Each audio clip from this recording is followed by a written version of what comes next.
প্রিয় দর্শক, আসসালামু আলাইকুম। আজকে একটি সুন্দর বিষয় নিয়ে আপনাদের সামনে হাজির হয়েছি। সেটি হচ্ছে আমি একটি অর্ডার করেছি আলাদা বই ডট কমে। দেখি আলাদা বই ডট কম আমার জন্য কি কি পাঠিয়েছে। আমি এক নজরে আল কোরআন যে গ্রন্থটি রয়েছেন মিজানুর রহমান আজহারি, আমি সেই গ্রন্থটি অর্ডার করেছি এবং পাঠাও কুরিয়ারের মাধ্যমে আমার জন্য পাঠিয়েছে। আমি প্রায় পরিশোধ করেছি হচ্ছে ১৬৫০ টাকা। হ্যাঁ, আম,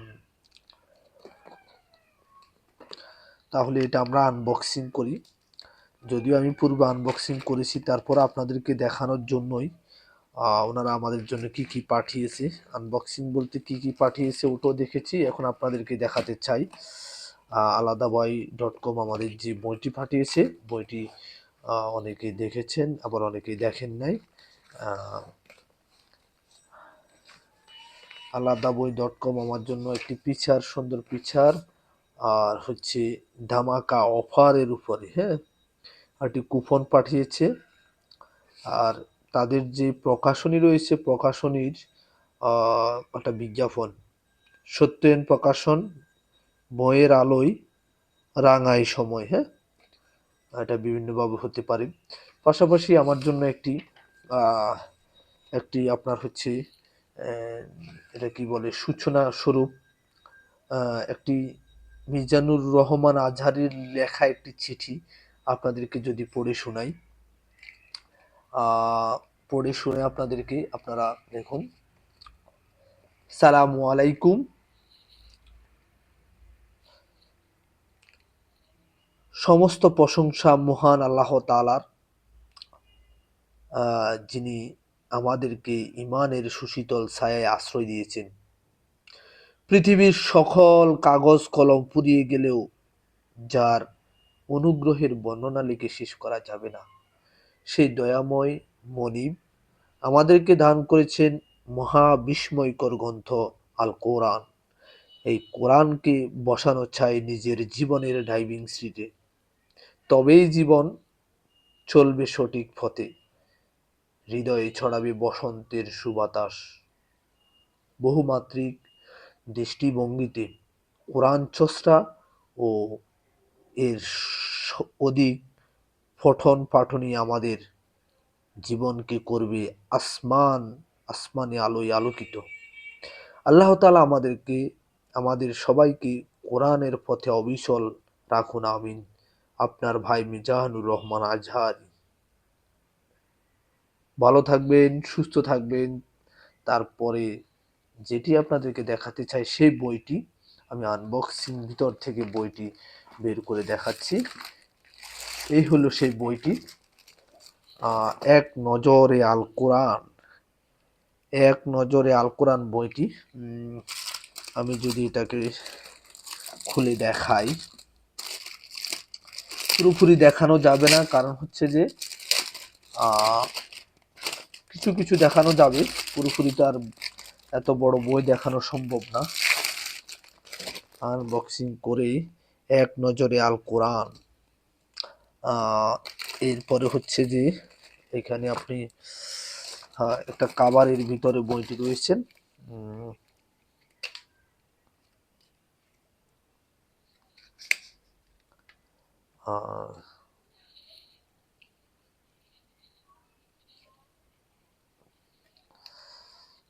আপনাদেরকে দেখাই।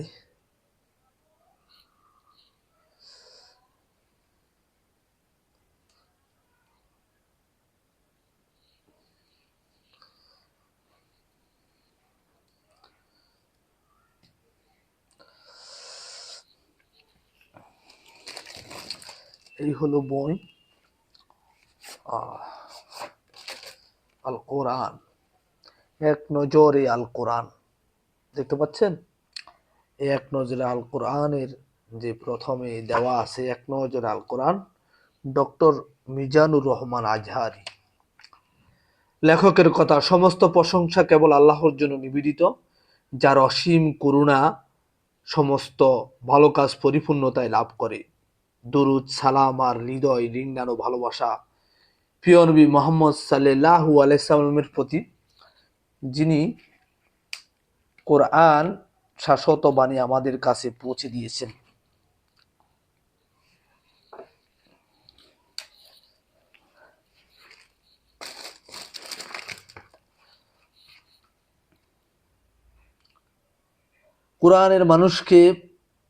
কোরআন মানুষকে বারবার ভাবতে বলছে, আরো বলেছে এর বার্তাগুলো গভীরভাবে অনুধাবন করতে। তাই এর ফাটনকে সহজবোধ্য করতে ২১ বইমেলা ২০২৫-এ প্রকাশিত হচ্ছে দীর্ঘ পরিশ্রমের এক প্রয়াস ও এক নজরে কোরআন।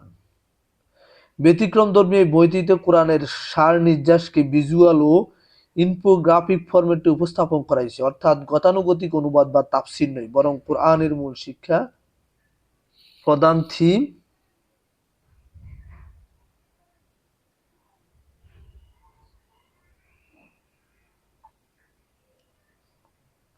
যাতে পাঠক অল্প সময়ে প্রতিটি সূরার মূল কথা ও সংযোগ বুঝতে পারে। এতে কোরআনের আয়াতসমূহ পারস্পরিক সংযোগ, ঐতিহাসিক প্রেক্ষাপট এবং মহান ইমামদের গুরুত্বপূর্ণ ব্যাখ্যা সংক্ষেপে তুলে ধরা হয়েছে। তাদাব্বুর ও কেস স্টাডির মাধ্যমে বাস্তব জীবনের সঙ্গে কোরআনের সম্পর্ককে সহজ করে আর স্পষ্ট এক নজরে কোরআনের মাধ্যমে বর্তমান যুগের নানান শ্রেণীর পেশার পাঠকেরা যেন কোরআনের মূল বক্তব্য সহজে বুঝতে পারেন, সেটি এই বইয়ের মূল উদ্দেশ্য। বইটি গবেষকদের জন্য যেমন সহায়ক হবে, তেমনি সাধারণ পাঠকের জন্য কোরআনকে একেবারে আপন করে তুলবে, কারণ কোরআনের জ্ঞান বিশ্লেষণধর্মী হলেও আবেদন সর্বজনীন। এই বইয়ের মাধ্যমে কোরআনের আয়াত এই সূরাগুলোকে এক নতুন দৃষ্টিকোণ থেকে দেখার সুযোগ সৃষ্টি হবে। শুধু তাই নয়, এক নজরে কোরআনের প্রতি ভালোবাসা বাড়িয়ে দিবে ইনশাআল্লাহ। সহজ ভাষায় মাইন্ড ম্যাপিং করে সাজানো এই গ্রন্থটি কোরআনের প্রতি আমাদের প্রচলিত মাইন্ডসেট পাল্টে দেবে ইনশাআল্লাহ।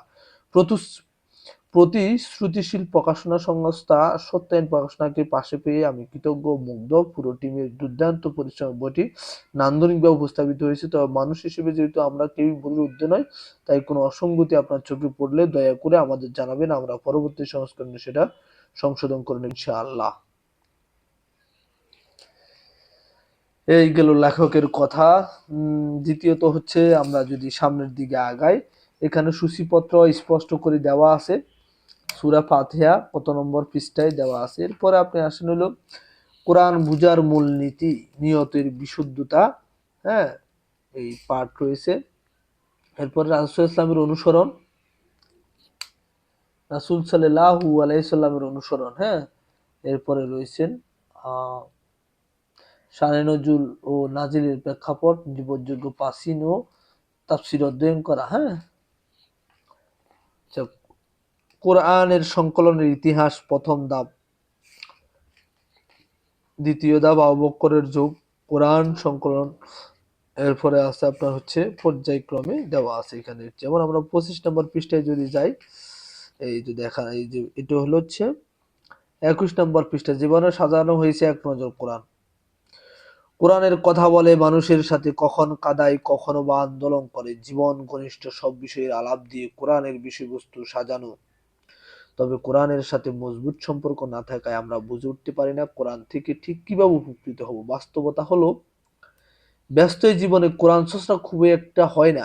এক নজরে কোরআন একটি গবেষণাধর্মী বই, যা কোরআনকে জানার তৃষ্ণা বাড়াবে আর কোরআন থেকে উপকৃত হবার পথও বাতলে দিবে। অল্প সময়ের জন্য বইটিতে চোখ বুলালেও এক একটি সূরার মূল কথা, মেজর থিম, ফজিলত জেনে নেওয়া সম্ভব। এই বইতে দেখানো হয়েছে প্রতিটি সূরার শেষ সম্পর্ক, কোন সূরা কখন কোথায় কোন প্রেক্ষাপটে নাযিল হয়েছে, উঠে এসেছে সেই চিত্র। একটি সূরার সাথে তার আগের পরের সূরার সম্পর্ক এখানে ফুটিয়ে তোলা হয়েছে। সেই সাথে তাদাব্বুর ও কেস স্টাডিজের জায়গায়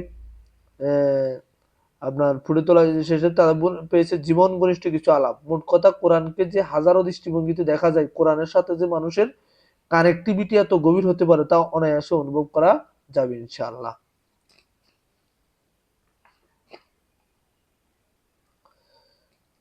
আচ্ছা, এরপরে আপনার হচ্ছে যে দেখুন, আমরা এখন সূরা ফাতিহাটা যদি সুন্দর করে দেখাই। সূরা ফাতিহাতে কি বলা আছে? নাজিলের ধারাবাহিকতা তথা কোন সূরার পর নাজিল হয়েছে তা বিবেচনায় এটি পঞ্চম সূরা। এর আগে সূরা মুদ্দাসসির ও পরে সূরা লাহাবে নাজিল হয়েছে। তাহলে কি তারতিব বিন নুজুল। আচ্ছা, এরপর অংশ যদি দেখেন, তারতিব ফিল মুসহাব, বর্তমান কোরআন মাজিদের বিন্যাস অনুযায়ী এটি একেবারে ফয়সালা সূরা। শুরুতে আনার কারণ এই সূরাতে অল্প কথায় তুলে ধরা হয়েছে পুরো কোরআনের নির্যাস বা সার কথা। আচ্ছা, যদি নিচে আসেন, এটি কোন যুগের সূরা? মাক্কি যুগে শুরুতে নাজিল হয়েছে। আয়াত নাম্বার হচ্ছে 7। এক নজরে ফাতিহা। সূরা নং হচ্ছে 1, মাক্কি। সূরা কি মাক্কি না মাদানী? ফাতিহাতুল কিতাব উম্মুল কুরআন আস-সাবউল মাসানি। নামের রহস্যটা কি আসলে? ফাতিহা মানে হলো শুরু, সূচনা, ভূমিকা। সূরা ফাতিহার 3টি নাম আছে। ফাতিহাতুল কিতাব বা কোরআনের সূচনা, কেননা কোরআন মাজিদ শুরু হয়েছে এই সূরা দিয়ে। উম্মুল কোরআন বা কোরআনের মূল, কেননা গোটা কোরআনের মূল মেসেজ এত অল্প কথা জায়গায় পেয়েছে। আর আস-সাবুল মাসানি বা বারবার পাঠ করার 7টি আয়াত, কেননা সূরা ফাতিহার 7টি আয়াত আছে যেগুলো প্রতিটি নামাজে বারবার পড়তে হয়। দেখুন তিরমিজি 3124, বাগাবি তাফসির 1/70, ইবনে কাসির তাফসির 1/145। আচ্ছা, মেজর থিম হচ্ছে আল্লাহকে চেনা, তার প্রশংসা ও বড়ত্ব ঘোষণা করা। 1, 2 হচ্ছে কেবল তারই গোলামি করা, তারই দুয়ারে হাত পাতা। 3 নম্বর হচ্ছে দিন রাত তার কাছে সঠিক পথের দিশা চাওয়া। আলহামদুলিল্লাহ, আলহামদুলিল্লাহ। এবার যদি আমরা আমরা একটা সূরাকে আপনাকে দেখাই খুব সুন্দরভাবে, সব সূরা তো আর দেখানো সম্ভব না। আর যদি এটা দেখাই, এখানে কি কি মেসেজ দেওয়া হয়েছে। সূরার শুরুতে রব হিসেবে সূরার শুরু এবং শেষ সম্পর্কটা কি? সূরার শুরুতে রব হিসেবে আল্লাহ তার কাজ দায়িত্বের কথা জানিয়েছেন, সেটা হলো বিশ্বজগৎ পরিচালনা করা, বান্দার প্রয়োজন মেটানো, এবং শেষ আবদ বা বান্দা হিসেবে আমাদের দায়িত্ব কাজের কথা মনে করিয়ে দিয়েছেন, তাহলে কেবল তারই দাসত্ব করা। এখানে দেখে নিচ্ছে অন্য সূরার সঙ্গে সম্পর্কটা কি। সূরা ফাতিহার সম্পর্ক বিশেষ কোনো সূরার সঙ্গে নেই, বরং কোরআনের সবগুলো সূরার সঙ্গে কিছু না কিছু সম্পর্ক আছে। মূলত সূরা ফাতিহার পর বাকি যে 113টি সূরা, সেগুলো সূরা ফাতিহারই বিস্তারিত ব্যাখ্যা। এই জন্য নামাজে সূরা ফাতিহার সঙ্গে অন্য যে কোনো সূরা মিলিয়ে পড়তে হয়। তাহলে আপনারা বুঝতে পারছেন, আমরা নামাজ শুরু করি ফাতিহা দিয়ে। প্রত্যেক আপনার হচ্ছে নামাজ আমরা ফাতিহা দিয়ে শুরু করি এবং অন্যান্য সূরা তার সঙ্গে মিলিয়ে পড়ি। তার মানে কোরআনের অন্যান্য সকল সূরার সাথে সূরা ফাতিহার সম্পর্ক রয়েছে। কোরআন কিন্তু শানে নজুলটা আমরা যদি দেখি, কোরআন কিন্তু গতানুগতিক কোনো বই নেই। কোরআন হলো জীবন যাপনের প্রেসক্রিপশন।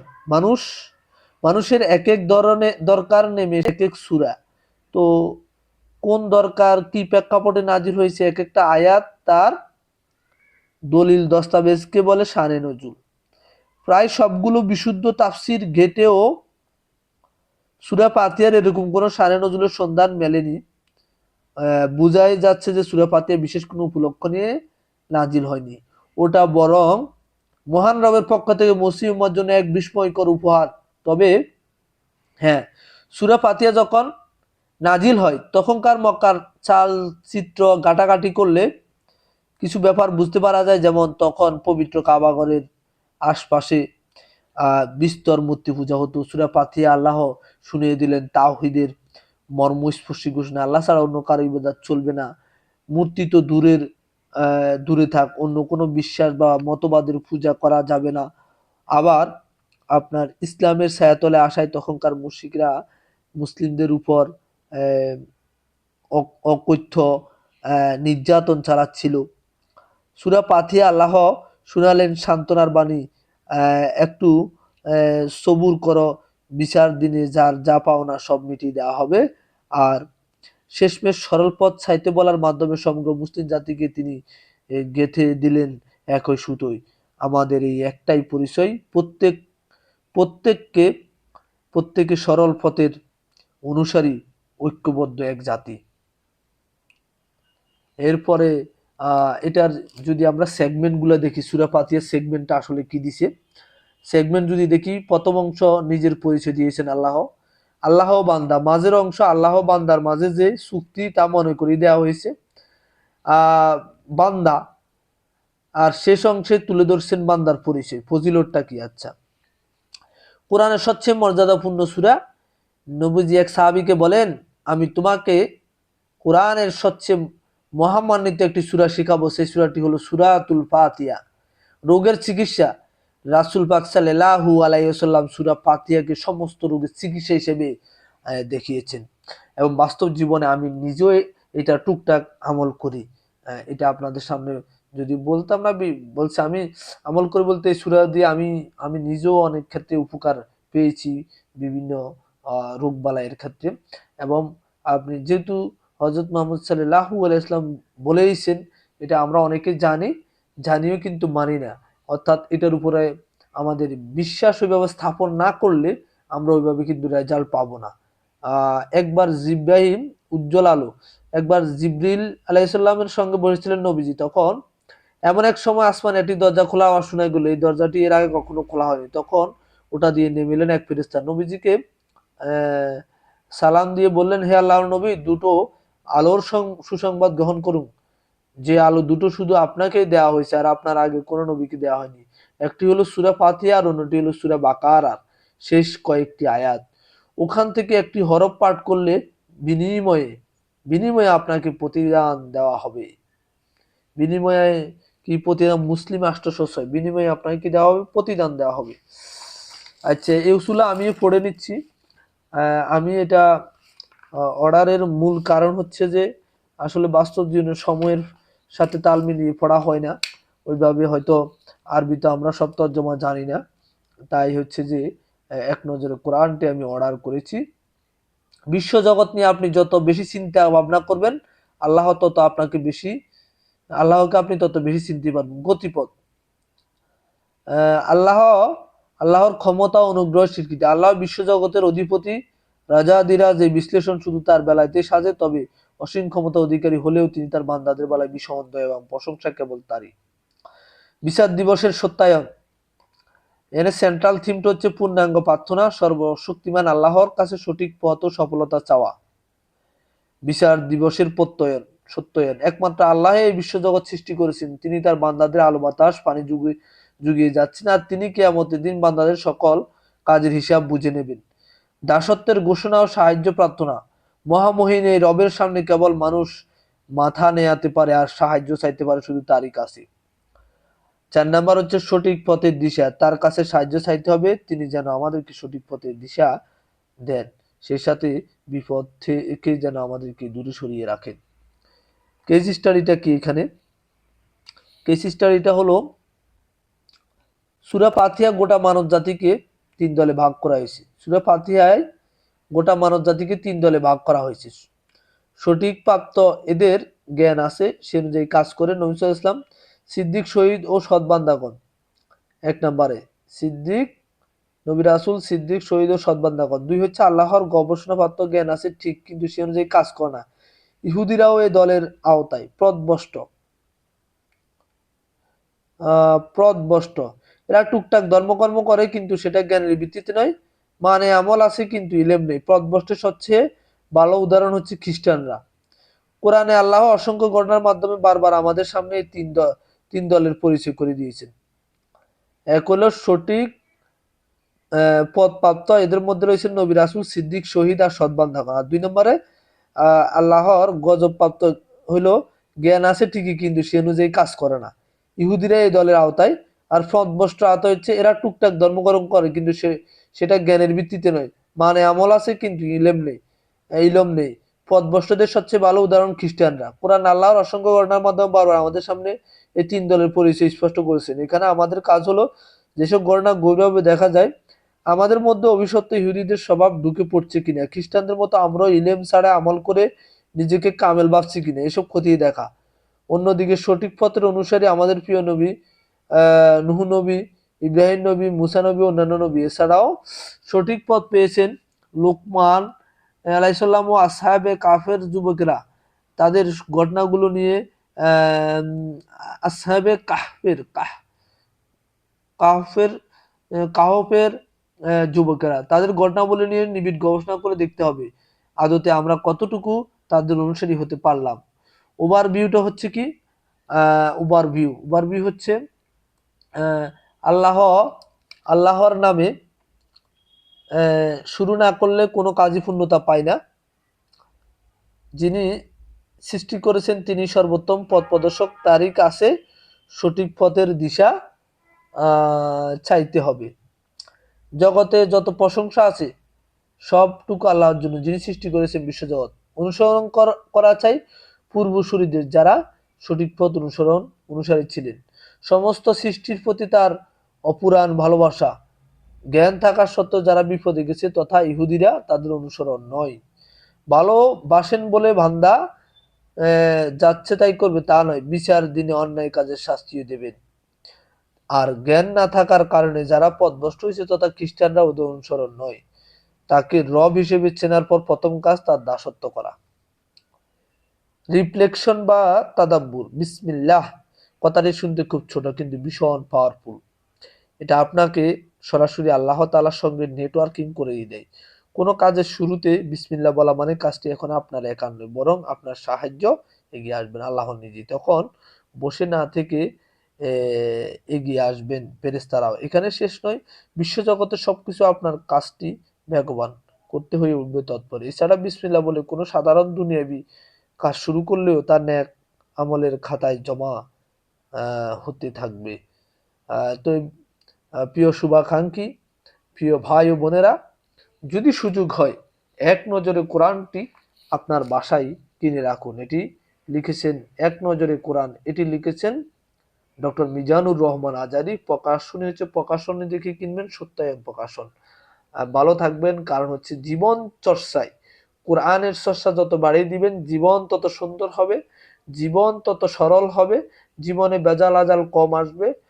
মাঝে মাঝে হয়তো আল্লাহ পাক যদি আপনাকে কিছু পরীক্ষা দেয়, পরীক্ষায় পেলে আপনি এতে মনে কষ্ট না নিয়ে আল্লাহর এই পরীক্ষাকে আপনার আপনার জীবনের সর্বোত্তম ভেবে ধৈর্য ধরে সামনের দিনগুলোতে এগিয়ে যেতে হবে। নামাজ কায়েম করতে হবে, আর ইসলামী চিন্তা চেতনায় জীবন বলেন। আপনি মসজিদে ইসলাম মানলেন কিন্তু বাস্তব জীবনে মানলেন না। যেমন বর্তমানে রাজনৈতিক দলগুলো এমন, তারা মসজিদে যে নামাজ পড়ে কিন্তু তারা ব্যক্তি জীবন পরিচালনায় তাদের কোনো ইসলাম নেই। এটা হচ্ছে দেখানো ইসলাম। আমরা দেখানো ইসলাম পালন করব না, বাস্তব জীবনে কথা কর্মে কাজে আচার আচরণে এবং মনের দিক থেকে আমরা ইসলাম পালন করব। তাহলে আমাদের ইহকাল এবং পরকাল উভয় জাহানে কল্যাণ কামী হতে পারবো। না হয় পরকালে আমাদেরকে দুনিয়ার মানুষকে আপনারা ধোঁকা দিতে পারবেন কিন্তু পরকালে ধোঁকা দেওয়ার কোনো সুযোগ নাই। তাই যে যা